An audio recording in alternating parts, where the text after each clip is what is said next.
ourselves. It is important for us na pangalagaan din yung sarili namin para mapangalagaan din namin yung mga students namin. We have to understand our limitations, and patting yourself on the back would go a long way.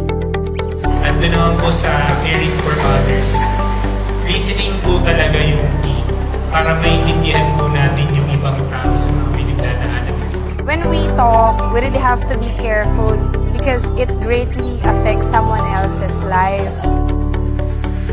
Kailangan po matuto tayong makinig, really listening and trying to find out where the speaker is coming from so that there will be what we call the real communication. Hindi lang po dapat tayo good speaker, kundi active listener din po, especially